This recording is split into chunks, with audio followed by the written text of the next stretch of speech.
여러분, 대출 대란 제가 물음표를 달았거든요. 일어날 거냐 안 일어날 거냐. 저는 물음표를 달면서 대출 대란이 일어날 것이라는 것에 더 방점을 두고 있습니다. 왜냐하면요, 바로 이것 때문이에요. DSR, 총부채 원리금 상환 비율 때문에 말입니다. 총부채 원리금 상환 비율은요, 연소득에서 가계대출이 차지하는 비중을 말합니다. 쉽게 말하면 내가 버는 소득에서 1년에 40%만 이자나 원금을 갚아라는 거야. 내가 버는 소득에 50%가 된다. 그러면 40% 줄여야 돼. 그러면 대출을 갚아야 된다는 이야기예요. 게다가 DSR이 이게 주택담보대출에만 국한된 것이 아니라 내가 빌리는 모든 대출을 그 안에 포함을 시킵니다. 지금까지는 주택담보대출만 포함시켰다면 앞으로는 신용대출도 포함을 시키고요. 카드론도 포함을 시키고요. 모든 거 금융기관에서 빌렸다는 것은 다 포함을 시킨다는 이야기예요. 단지 포함 안 시키는 것은 전세자금 대출이나 보험약관 대출, 쉽게 말하면 상환 재원이 있는 것은 포함을 안 시킨다 이거예요. 그 외에는 다 포함을 시킨다는 거야. 그 외에는. 이렇게 되면 여러분 어떻게 될까요? 이렇게 되면 소득이 적은 사람은 대출을 덜 받게 됩니다. 물론 청년들이 아무래도 소득이 적을 수밖에 없는데 청년들한테 미래 소득을 감안해서 장래 미래 소득을 감안해서 대출을 해준다고 이야기는 해요. 그런데 생각을 해보세요.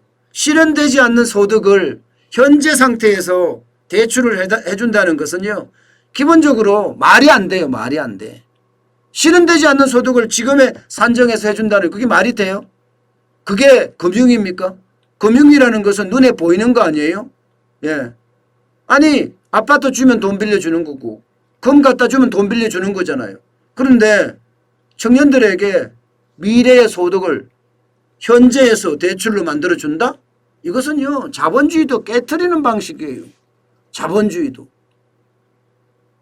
저는 이게 말이 안 된다고 생각해. 때문에 은행들도 이게 생각했던 것보다가 미래 소득을 계산하는 방식이 복잡할 거예요. 정부가 하라니까 하기는 하겠지만 미래 소득 계산하는 게 쉽겠습니까? 청년들은 그렇게 생각 안 하겠어요? 다 그렇게 생각할 수밖에 없죠.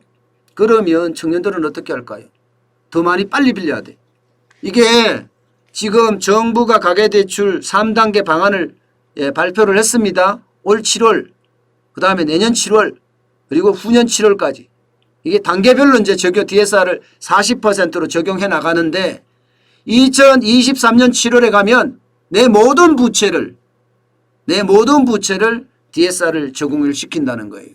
그러면 젊은이들 입장에서는 올 7월이 당장 급한 거예요. 올 7월에 오면 내가 신용대출을 그만큼 못 받을 수밖에 없으니까 지금 빨리 받자. DSR이 적용되기 전에 빨리 받자 하는 분위기가 저는 감지되고 있다, 이런 얘기예요. 감지되고 있다. 여러분, 이게 보세요. 6억 아파트 구입시면 6억이면요. 이게 기본적으로는 DSR이 적용이 6억까지니까 6억 아파트니까 된다고 봐야지. 6억 이상이니까. 그죠? 그런데 이 경우에 보시면 현재 20년 만기 대출을 받을 경우에는요. 20년 만기로 대출을 받아요. 그 아파트를 대상으로. 그러면 2억 4천만 원 빌릴 수가 있었어요. 그런데 2021년 7월, 이제 내일 모레죠. 7월에 되면 1억 7,800만 원밖에 못 받아. 6천만 원이 줄어들어. 6천만 원이. 그러면 어떻게 하겠어요? 빨리 받을 수밖에 없잖아요. 30년 만기로 하면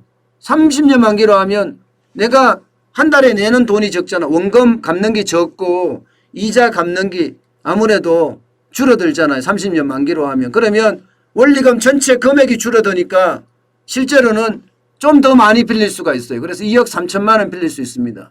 그러면 1,000만 원 정도 감소하지만 30년 만기로 대출해 주는 데가 쉽지 않잖아요. 쉽지 않잖아요. 그렇기 때문에 여러분 제일 제가 중요하게 보는 것은요. 이게 청년들이 대출을 그만큼 덜 받게 되기 때문에 거기에 대한 충격파가 있을 거다.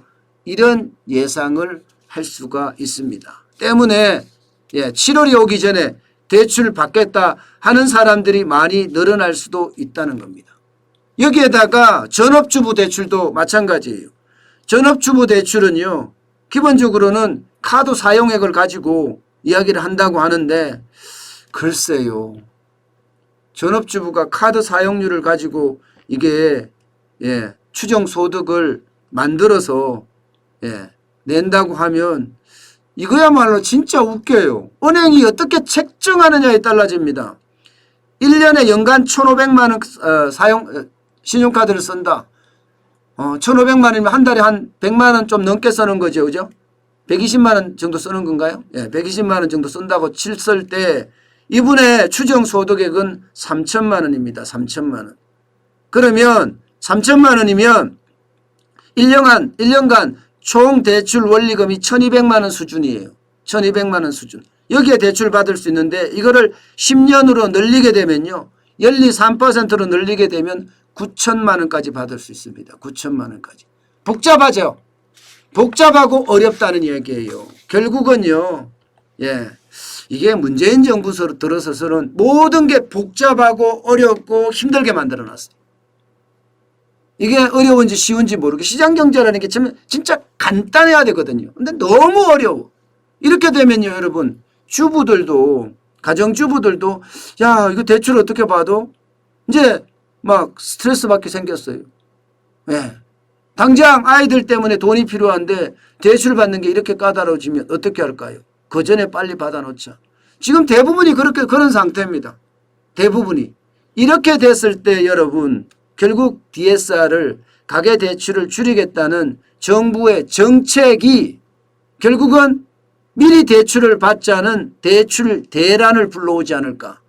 저는 굉장히 우려하고 있습니다. 어느 누구 입장에서도요. 소득이 줄으면 대출이 줄어든다는 사실은 분명하잖아요. 이게 2021년, 2022년, 2023년 해가 거듭해 갈수록 대출량은 계속 줄어드니 그 전에 받아놓자 이런 말이 가능하게 되는 것 아니겠어요. 저는 정부의 정책이 오히려 말입니다. 대출을 부추기는 것 아닌가. 솔직히 저는 그런 생각도 해봅니다.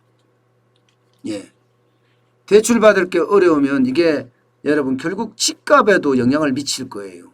집값에도. 이게 대출 받기 어렵다고 생각하면 지금 빨리 또 집을 사야 된다. 이런 수요가 생기거든요.